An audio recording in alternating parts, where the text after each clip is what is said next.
On the screen right now, you should see two clips playing, and I want you to guess which one is the iPhone 8 and which one is the EOS 2000D camera.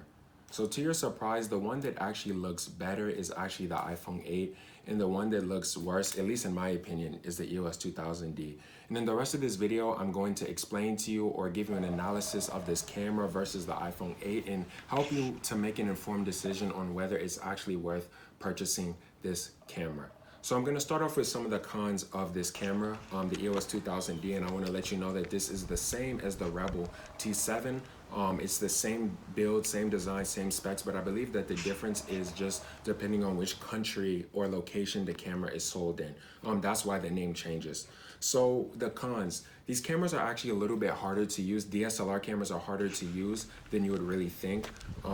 While there are automatic settings on the camera that you can switch to, the thing is that a lot of times the automatic settings don't really give you the type of quality or the per se the maybe the colors or maybe the blur, or it could be a lot of things that you desire. So you have a little bit of room for tweaking, but it's not much.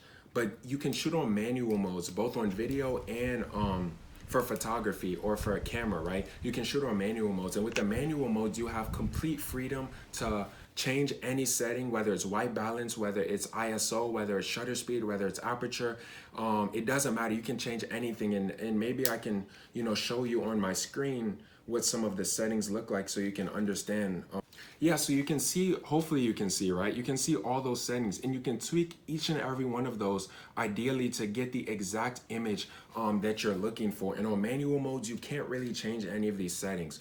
So the reason why I say that this is a con is because it takes a lot of learning to do. It's going to take time. It's going to take actually watching videos, reading up on content maybe, and a lot of practice until you get comfortable. I can say at this point now, I'm pretty comfortable. If I get in different settings, I know how to adjust different settings to get the type of picture that I want, but it's taking me time. If you think you're just going to purchase a DSLR camera and boom, it's going to be way better than my smartphone, I'm going to tell you that that's not going to be the truth. To get better, this camera, especially as you're seeing the comparison, it shoots about at the same quality. They both shoot at 1080p, but the image quality that comes out are very similar, and the iPhone may be a little bit better. So if you want very good looking pictures, it's going to be in learning how to adjust these settings to be able to sort of tweak things to get the ideal image, and maybe also learning how to do editing on the computer and other things. So that's the first con, is that there's a huge learning curve, and it's going to take time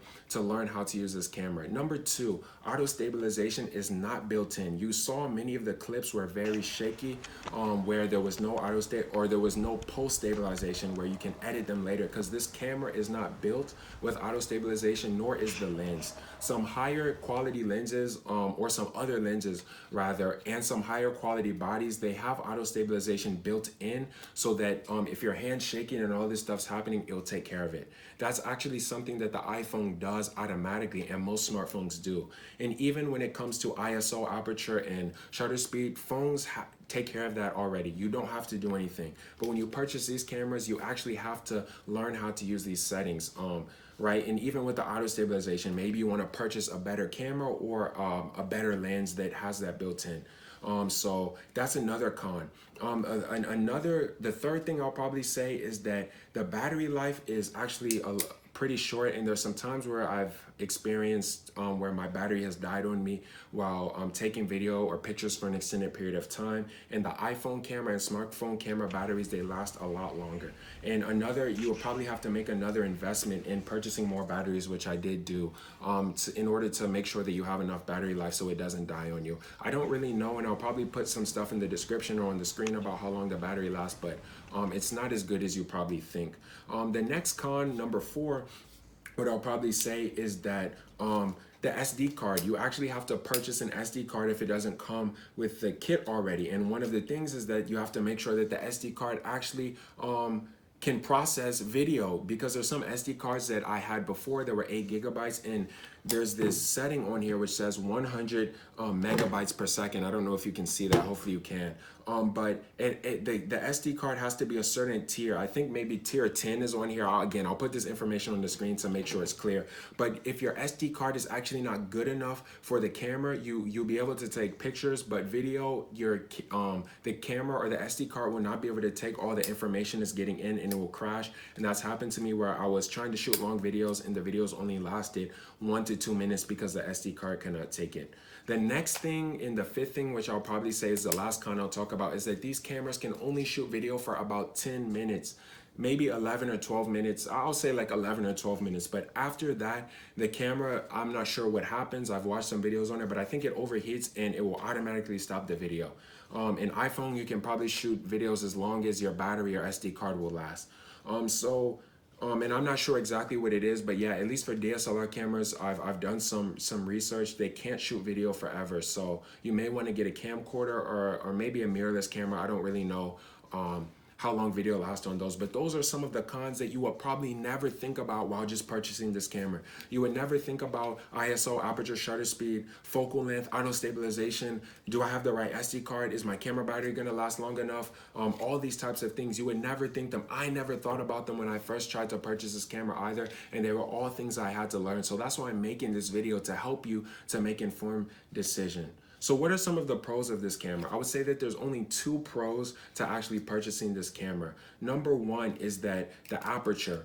You can change aperture, and what this will do is adjust the background blur. Now, aperture will affect the lighting a bit, so you need to, again, know how to manipulate shutter speed, especially with pictures. With video, you have less freedom with shutter speed, because you're supposed to do the shutter speed about 2 times the frame rate of the video you're recording. That's standard tradition that you do, but nonetheless, you still have to learn how to adjust the settings in order to get an ideal picture if you want to blur the background. And you're probably seeing something on screen now where I'm showing you how you can even adjust the focus and use the background blur feature, right? Or not the background blur feature, but adjust the aperture to change the background blur. And basically what it does is it changes the field of depth.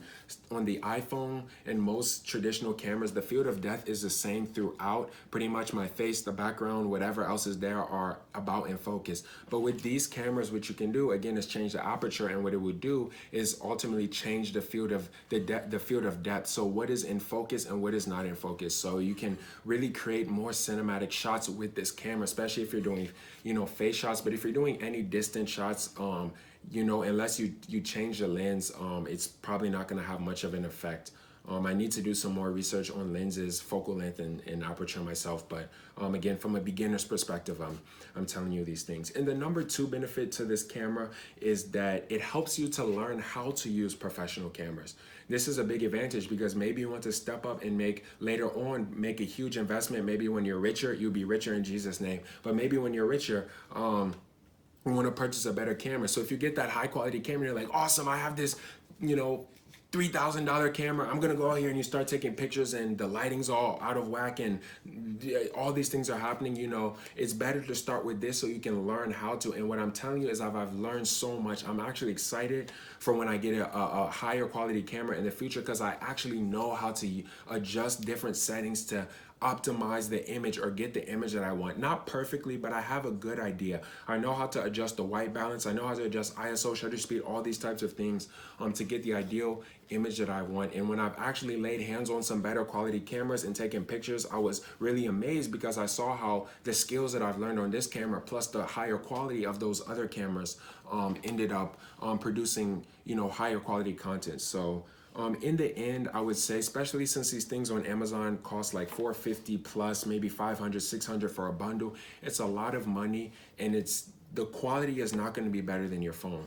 In fact, you can probably purchase an iPhone 8 by itself for that same amount of money online and get about the same quality. And in my opinion, the iPhone quality is actually better. So I would say that really it's not really worth it for quality, but if you actually want to get into photography and videography, it's worth purchasing this camera. So I want you guys to just leave a comment and tell me what you think. I hope that this video was informative. And if you have any more questions, I will address any questions in the comment section, or I can also link you to other videos which will probably give you some more knowledge. So thank you for watching this video, and I am out of here.